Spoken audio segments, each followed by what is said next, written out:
Vamos para estar claros con la noticia. Don Eduardo Hernández, buenos días. Hola, buenos días, Juanca. Sí, efectivamente, pues arranquemos con este tema que ya ustedes estaban abordando, lo que está pasando en el distrito. Y pues bueno, allí estaban las explicaciones, una orden judicial, el distrito dando No la tiene cumplimiento y fácil el pues distrito. no la tiene fácil, entre otras cosas, y Desde es la siempre, explicación ¿no? que nos Esto no es estaba nuevo. dando, Mm. que no es nuevo, efectivamente, pero fíjese que también el fallo establece unas condiciones muy eh, particulares en cuanto a las condiciones en las que debe mantener a esta comunidad de indígenas. Y pues bueno, es ese predio el que dicen desde el distrito se acoge mejor a esas características, pero evidentemente entiende uno, Juan Camilo, quizá la incomodidad que genera para los vecinos de la zona, entre otras cosas porque recordará usted que ya en el pasado ellos tuvieron una situación similar con migrantes venezolanos, no sé si usted lo recuerda. Entonces, evidentemente puede resultar incómodo, pero también se entiende que hay unas necesidades, digamos, humanitarias de mantener en muy buenas condiciones, en las mejores que posibles, a estos indígenas. Y pues la pelota sin lugar a dudas sigue estando en el gobierno nacional, que pues hombre no ha todavía propiciado las condiciones necesarias para que estas comunidades estén en sus territorios. Yo creo también, Juan Camilo, que para ellos es de cierta manera incómodo estar por fuera de su territorio, así que aquí lo importante es algo que no se ha hecho en años y es que efectivamente el gobierno propicie esas condiciones de regreso seguro de todas estas comunidades. Lo que parece un poquito realmente complicado, está desatado, como ustedes escucharon hace segundos, Eduardo, las protestas de la comunidad del barrio El Salitre, porque pues se espera un traslado muy importante de comunidades indígenas allí.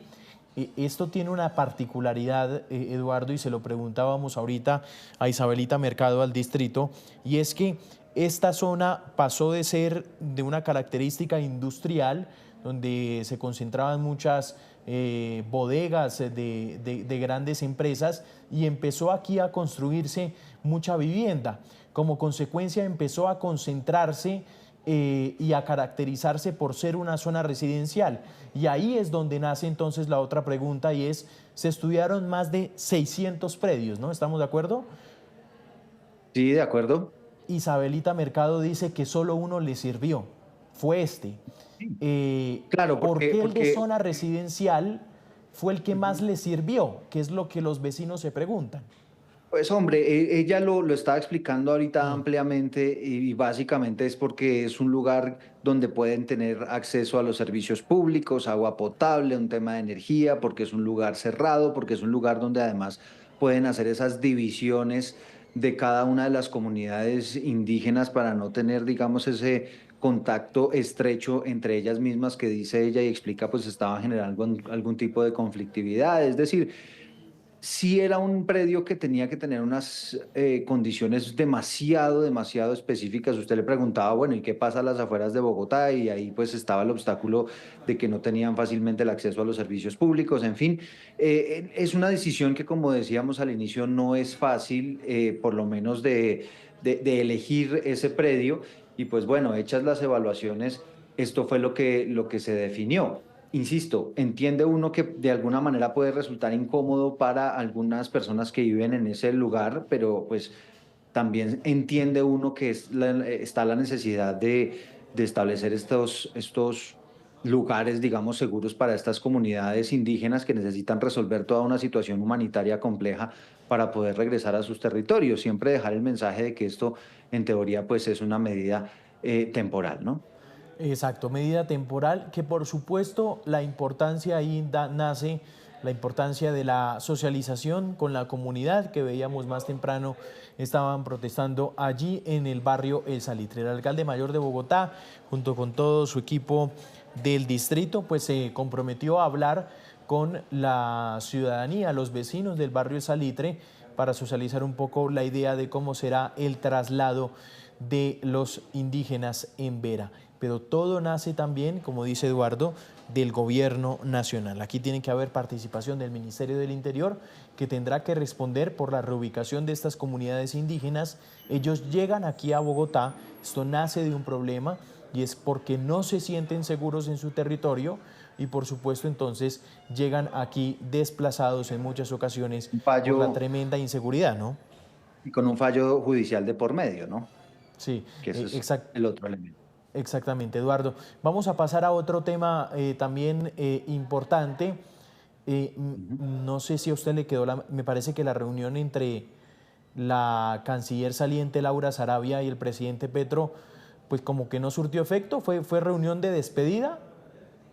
Sí, ¿Usted qué seguramente fue piensa? reunión de despedida. La verdad, yo no veía a una canciller con intenciones de hablar con el presidente a ver si resolvían las cosas, sino de hablar con el presidente para contarles cuáles son esas razones por las cuales decide dejar el cargo, que habían quedado, digamos, bastante claras en esa carta que fue pública, pero que seguramente pues estaba buscando Laura Sarabia ese espacio para hacerlo de manera personal y como lo decíamos ayer, Juan Camilo, pues una despedida que fue definitiva, ¿no? Dice ella que no quiere por ahora tener ningún cargo en el gobierno nacional, ¿Sabe que yo entre era otras. optimista? Sí. Ah, sí, usted Yo era pensó un que poquito la iban más a convencer. optimista. Yo pensé que se iba a quedar. Porque además hay un detalle en la carta, Eduardo, y esto me hizo caer en cuenta un colega. La carta no decía irrevocable, ¿no?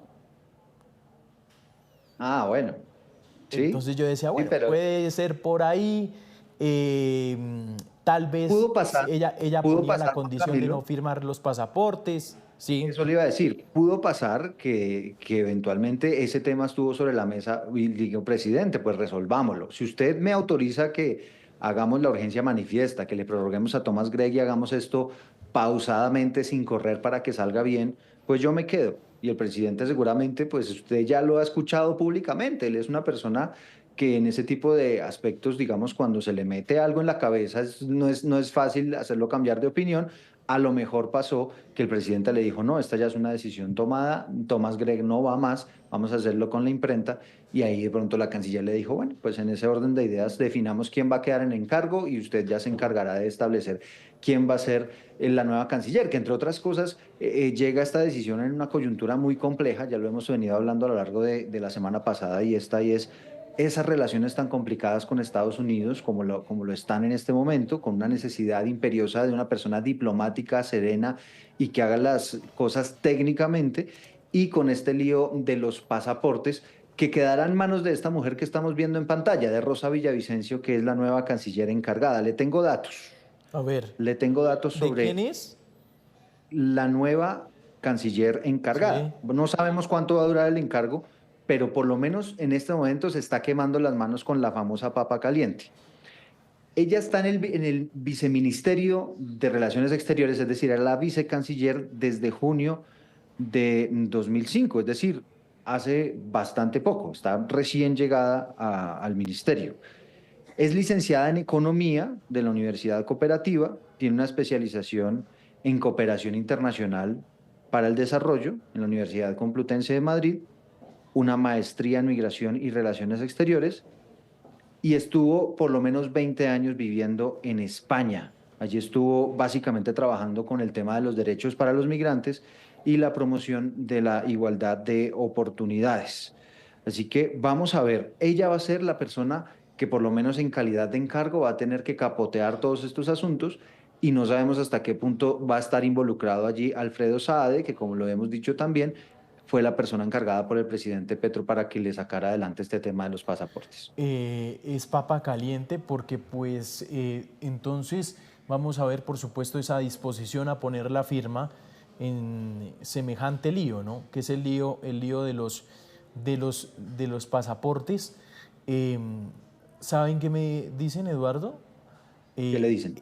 8 de julio, 9:27 de la mañana, no se conoce nada del contrato con Portugal. Nada, nada, ¿Se acuerda hemos de dicho. Alfredo Sade diciendo que esto era cuestión de días, la firma de ese contrato? ¿5 días? Y lo Creo que fue que recuerdo, dijo. y lo recuerdo también diciendo que él ponía la cara que firmaba sobre mármol de que Colombia no se iba a quedar sin pasaportes.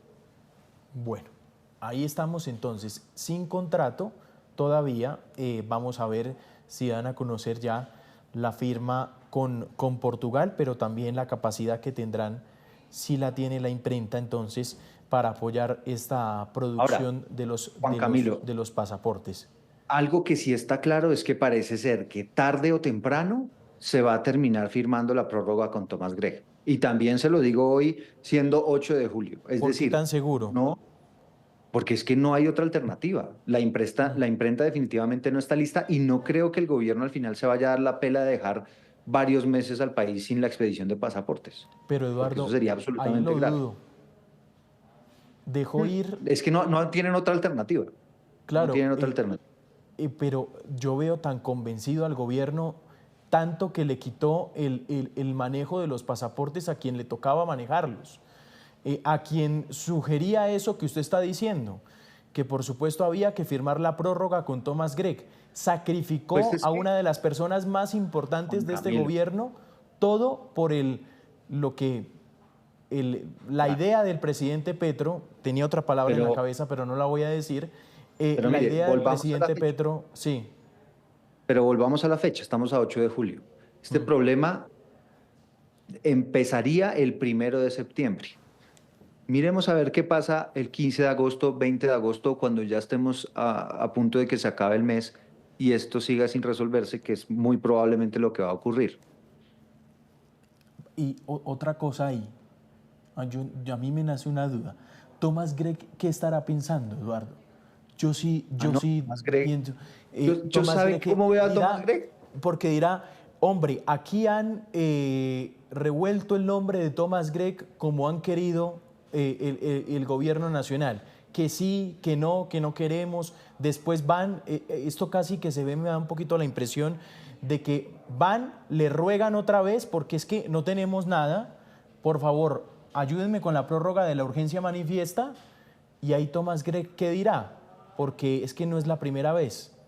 Pues Juan Camilo, mire, ya pasó en la registraduría. Usted mismo y todos los televidentes seguramente lo vieron al presidente de manera vehemente diciendo que Thomas Gregg no lo quería en ningún proceso de la registraduría. Y ya firmaron la prórroga en la registraduría para el tema de elecciones del año entrante con Thomas Gregg, o por lo menos con el consorcio en el que está Thomas Gregg de manera principal. Aquí, yo como veo a Thomas Gregg, pues hombre, lamentablemente viendo esto a través, usted sabe que ellos son prudentes, ellos la verdad nunca se han pronunciado, Sí, no, escasamente no dan un hablan par en de entrevistas a su micrófonos. abogado, ellos no dan muchas declaraciones, pero lo que yo creo que está pasando es que están viendo las noticias un poco a la expectativa y si me permite casi que muertos de la risa, diciéndoles, pues cuando vengan a pedirnos les diremos, pues sí, vamos a seguir expidiéndoles los pasaportes hasta que ustedes nos digan y tengan listo el otro modelo. ¿Las prórrogas cambian las condiciones? ¿Eso se puede hacer, Podrían Eduardo? encarecer, evidentemente. Es que eso es Claro, y esa sobre es mi todo, pregunta, porque pues eso, si la empresa ve la necesidad, pues es que pondrá pasa sus como todo, Juan condiciones. Camilo, cuando usted contrata todo a última hora y no lo hace de una manera programada, pues todo le sale más caro, piense en su vida personal. Si usted termina contratando y haciendo las cosas todo a última hora, pues comprando tiquetes a última hora, pues le va a salir más costoso que si lo hace programado con 6 meses de anticipación. Pues algo así pasa con todo el tema de la contratación estatal. Miremos un poquito la despedida de Laura Sarabia de la Casa de Nariño. Estaremos trabajando junto a ella, le estaré entregando toda mi gestión de estos últimos 6 meses, toda mi gratitud al presidente Petro y hoy finalmente puedo decir que mi tiempo en el gobierno ha terminado. Me voy con la conciencia tranquila y sobre todo con que traté de llevar cada uno de los cargos en la máxima altura, en la máxima disciplina. Bueno, ahí estaba entonces. 6 meses, Laura, ¿no? Es que 6 meses es muy poquito para un canciller, Juan Camilo. Es muy sí, poquito. No tiene, esto digamos, usted no logra en 6 meses casi que establecer una política clara de qué es lo que quiere en el cargo. Y estos cambios en la Cancillería, obviamente, lo que está pasando es que estamos dando unos bandazos en relaciones internacionales muy complicados. Ahora, quién sabe cuánto nos vamos a demorar en establecer una canciller en propiedad, quién sabe quién se le va a medir. Dicen que debería ser una mujer por el tema de paridad de género, pero mientras tanto, pues se urge una persona que lidere la Cancillería y que maneje todos estos temas complicados que hemos estado mencionando. mucho más en esta coyuntura. Eduardo, 9:32, ¿vio el otro informe de salud? Hay otro informe de salud A ver, cuénteme. de ASEMI. Y esto pues también se complementa, Eduardo, que esto es importante decirlo, con unas un seguimiento que le ha hecho don Eduard Porras también, lo hemos visto, a las largas filas que han hecho inclusive adultos mayores hasta la madrugada por el drama de conseguir un medicamento, ¿no? En el último informe sacó boletín ASEMI, Salud en Cifras, abordaron la situación, ya es una situación financiera, por supuesto, preocupante, que ha venido aumentando, y lo dice ASEMI, ha venido aumentando el gasto público, el gasto en medicamentos de una forma impresionante. Podría cerrar en 19.4 billones de pesos el gasto en medicamentos. A ver, una cosa aquí. Ayer el presidente de ASEMI decía que los costos para las EPS en temas de salud, desde que terminó la pandemia, esto viene aumentando de una forma tremenda. Esto, comparado con el tema de la UPC, pues no sé, mejor dicho, la platica no alcanza para atender tanto paciente con las enfermedades con las que llegan. Ayer nos enumeraba, el tema del cáncer ha venido creciendo, el tema de pacientes renales crónicos ha venido creciendo y como consecuencia, Eduardo, el tema de los costos de las EPS han venido creciendo en medio de una discusión de la UPC donde pues las EPS dicen pues el costo tiene que aumentar. Mire, los cálculos que ha venido haciendo ASEMI y otras, digamos, empresas prestadoras de salud es que ellos reciben 100 pesos del gobierno y se están gastando 108, 110, esto mensualmente. Obviamente, pues usted lo pone en proporciones de la salud de todos los colombianos y a eso obedece estas gigantescas cifras. Ahora, la Contraloría habla de casi 33 billones de pesos que le deben las prestadoras de salud a clínicas y hospitales. Le pregunté esta mañana a la presidenta de ASEMI, Ana María Vesga, aquí en entrevista con Noticias Caracol, si eso estaba acorde con sus cifras y ella nos hacía unas claridades. Me dice, mire, de las EPS que nosotros tenemos registro, porque acuérdese que ellos, muchas de esas EPS intervenidas se han incluso desafiliado de ASEMI, entonces dejan ellos de tener, digamos, ese rastro, por lo menos como lo venían teniendo antes. Pero ella lo que dice es, mire, nosotros tenemos un registro de más o menos unos 14 billones de pesos de aumento de esas deudas.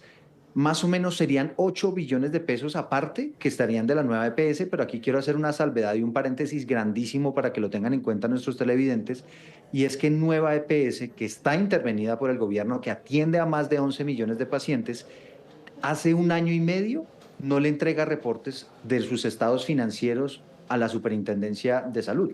No entrega nada, no sabemos nada de lo que está pasando en la nueva EPS, que es la que la Contraloría advierte el año entrante podría inclusive ya colapsar porque no le dan los números. Y eso es algo que preocupa porque esa diferencia entre las cifras de la Contraloría y ASEMI sí nos habla de que puede haber un hueco muchísimo mayor de lo que hemos calculado hasta este minuto. ¿Eso en qué se traduce? En demoras en la entrega de los medicamentos, en incertidumbre a la hora de contratar los servicios de los laboratorios para comprar los medicamentos, y esto pasa igual que con los pasaportes. Cuando usted los termina comprando a última hora, ya de emergencia, pues esos medicamentos le salen mucho más costosos que si usted hace unas compras programadas a los laboratorios y a quienes les venden las medicinas. Entonces, todo esto de alguna manera explica por qué también el hecho de tener tanta incertidumbre, de no poder avanzar de manera certera en la atención de los pacientes, genera unos sobrecostos que terminan, insisto, pagando los pacientes, no solamente en esas demoras con los medicamentos, en esa incertidumbre en la compra de los mismos, sino también, por ejemplo, a la hora ya de pedir una cita, a la hora de hacer un tratamiento, en fin, esto ya los pacientes pues lamentablemente son los paganinis de todo esto, que una cosa dice el gobierno, otra cosa dicen las EPS, pero lamentablemente son los pacientes los que la están pasando muy mal. Pero también hay otro punto, Eduardo, y es que usted ante ese panorama que nos presenta, la deuda está lejos de subsanarse. O sea, la deuda claro, de las EPS con servicios de salud puede ir, ayer el vocero de Pacientes por Colombia, Denis Silva, me parece que se pasaba de optimista. Él decía que sí, que la deuda podía subsanarse, obviamente, si se meten con la eficiencia del gasto. Pero, pues, obviamente, cuando usted dice que el hueco puede ser mayor, que no tenemos suficientemente dimensionado lo que es esta deuda con clínicas y hospitales, pues me parece que estamos lejos de una solución, ¿no? Y no solamente eso, ¿sabe qué preocupa de manera sustancial? Y es que el gobierno, la Corte Constitucional, es decir, aquí no han sido los gremios ni los hospitales pidiéndole el favor que revisen la unidad de pago por capitación, es decir, lo que el gobierno le paga a las EPS, no han sido ellos los que han pedido, sino la misma Corte ya le da la orden al gobierno nacional que recalcule eso porque está mal calculado. Y el gobierno lo que hizo inicialmente fue convocar a unas mesas de trabajo para exponerles a los sectores de salud por qué consideran que la UPC sí es suficiente. Claro. Y sin tomar ninguna medida concreta. Entonces, evidentemente, vuelven y le llaman la atención al gobierno nacional, que vuelve y llama a otras mesas. Vamos a ver si esta vez sí para resolver esta situación, pero lo cierto es que a medida que va pasando el tiempo, y eso es lo que estamos viendo con este informe de la Contraloría y lo que está diciendo ASEMI ahora con este informe que usted nos presenta, es que a medida que pasan los días, las semanas y los meses, la situación se va y se va agravando hasta que lamentablemente empecemos a tener, como ya lo hemos tenido, personas que mueren porque no tienen sus tratamientos y sus medicinas a tiempo. Y estamos viendo también, seguimos viendo hospitales cerrando servicios de urgencias para usuarios de algunas EPS, ¿no? Es el caso de Salud Total en las últimas horas. La calidad del servicio, porque obviamente entre menos prestadores de salud haya, pues todo el mundo se tiene que ir a los mismos a tratar de que le den sus tratamientos y su atención en salud. Entonces, obviamente eso, como lo hemos venido diciendo, va en perjuicio completamente del paciente. 9:39 minutos de la mañana, seguimos repasando por supuesto lo que es noticia. Hoy se demoró 9 horas, 9 horas, me recuerda Marito, 9 horas habló el expresidente Álvaro Uribe ayer en la audiencia en los juzgados de Palo Quemado. Pero quiere que le diga una cosa, Eduardo, 9 horas. Cuente. Y no acabó. No, hoy sigue. Va a seguir hablando. Se veía muy preparado el expresidente Uribe, con presentación y todo en medio de su intervención, defendiendo su inocencia frente a los cargos que le señalan allí, que de hecho tenemos ahí, estamos viendo, Eduardo, ya la señal en vivo de la audiencia en Palo Quemado. Continúa hablando el expresidente Álvaro Uribe. Sí, básicamente, Juan Camilo, pues exponiendo las razones por las cuales él considera que, básicamente las razones por las cuales él considera pues que ha sido víctima de algún tipo de trampa judicial, de acusaciones falsas. Vamos a ver esto en qué termina. Digamos, uno escucha al expresidente Álvaro Uribe y tiene unas razones bastante sustentadas sobre por qué considera que esto no tiene suficiente fundamento, y la gran expectativa que tiene a partir de ahora el país es saber cuál va a ser la decisión que va a tomar el juez. Si finalmente habrá condena, entiendo, Juan Camilo, que hay aquí una oportunidad de apelación, ¿no? Donde esa al final sea la decisión. Exactamente, me parece a ver, el argumento central de la defensa del expresidente Uribe, uno de los argumentos centrales de tantos ha sido que pues Diego Cadena actuó por sí solo. Ese es uno de los argumentos centrales en la defensa del expresidente Álvaro Uribe, que él en ningún momento actuó bajo la orden del expresidente Uribe o bajo la orden del equipo de defensa.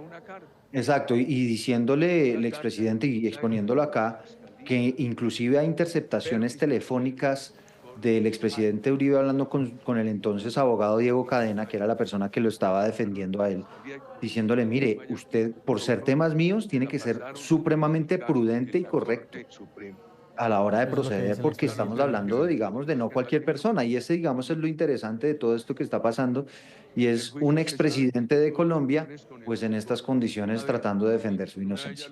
Exactamente. Entonces, allí en los juzgados de Palo Quemado, escuchemos un poquito de la intervención del expresidente Uribe a esta hora.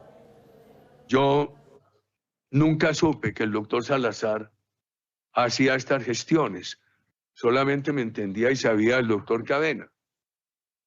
Y tampoco aparece que el doctor Salazar hubiera pedido mentir o callar. Lástima que él compareció aquí, pero se acogió al derecho de no declarar porque está en un juicio por temas relacionados. En ocasiones el testigo ha dicho que en la primera reunión el doctor Cadena no le ofreció dinero. Aquí dijo que sí. Testigo es contradictorio. Hablaba de 100 a 200 millones de ofertas. Bueno, ahí estaba entonces la intervención del expresidente Álvaro Uribe, que continúa hoy allí en los juzgados de Palo Quemado. Don Eduardo, gracias. ¿Tiene algo más? Vale, un saludo. No, un abrazo para todos. Y pues bueno, muy pendientes de lo que pueda ocurrir hoy con el expresidente Álvaro Uribe, pendientes de lo que ocurra con la salud. Y solamente un datico que le dejo ahí que a lo mejor lo podríamos analizar mañana, y es otro fallo de la Corte que tumba una parte del plan de desarrollo del presidente Gustavo Petro, hablando particularmente de los cobros de valorización. En resumen, lo que establece ese fallo es que el cobro de valorización usted lo puede cobrar antes e inclusive durante la obra, pero no hasta 5 años después de que la obra esté ejecutada, que era quizá uno de los planes que tenía el gobierno nacional para empezar a cobrar valorización a algunas zonas, algunas regiones que se estaban beneficiando, por ejemplo, de las carreteras 4G que se han construido en el país. Ese va a ser seguramente, Juan Camilo, un tema muy interesante de analizar. Y déjeme meterle otro, no es por meterle presión a Juan Rafael en la sección deportiva, pero vamos a tener el tema de Lucho Díaz, porque hoy se sigue moviendo el tema. Me parece que un último hecho que a mí de verdad me genera, se dice entre nosotros los jóvenes, cringe, hablar de este tema, porque pues es algo realmente fuera de contexto, ¿no? Pues algo que le genera a uno pena, cierta vergüenza ajena. Eduardo, que usted siente de ver cosas pues que realmente es una equivocación. Ya periodistas deportivos han acusado también, que es algo que me llama la atención mucho, ¿sabe? Ayer don Javier lo escuchaba en Blog Deportivo y en su programa en Ditu, y decía don Javier que, y esto es versión de muchos periodistas deportivos también, el tema del entorno de Lucho Díaz, don Eduardo. Me parece que ahí aparecen unos cuestionamientos muy fuertes. El entorno de Lucho, le estamos recordando a la gente, fue una situación muy harta que pasó mientras Diogo Jota, pues lamentablemente recordemos, falleció en un accidente de tránsito con su hermano. Hicieron las ceremonias exequiales allí en Portugal, fue todo el plantel del Liverpool, y aparecieron unas imágenes que no eran el momento para que aparecieran. Claro, no estuvo Lucho Díaz. Sí. No va Lucho Díaz a ese sepelio, y aparecen esas imágenes, él con influenciadores, bailando, gozando. Hombre, muy imprudentes, sí, efectivamente, muy desafortunadas. Y bueno, lo que tendrá que pasar, ojalá es, no sé, lo que usted habla del entorno, pero yo creo que uno debería tener el suficiente criterio, porque es que, pues digamos, no era una decisión muy difícil de tomar, no era una decisión muy difícil de tomar. Ojalá Lucho reconozca que se equivocó. Seguramente habrá de por medio alguna disculpa. Vamos a ver cómo queda su situación con el equipo, porque usted sabe que en Inglaterra esos temas son muy sensibles, muy sensibles. Entonces, bueno, seguramente será un tema interesante que usted seguirá analizando a lo largo de la mañana. En la sección deportiva con Juan Rafael 946 vamos a hacer, don Eduardo, gracias, un abrazo. Vale, saludos, abrazo a todos. Para estar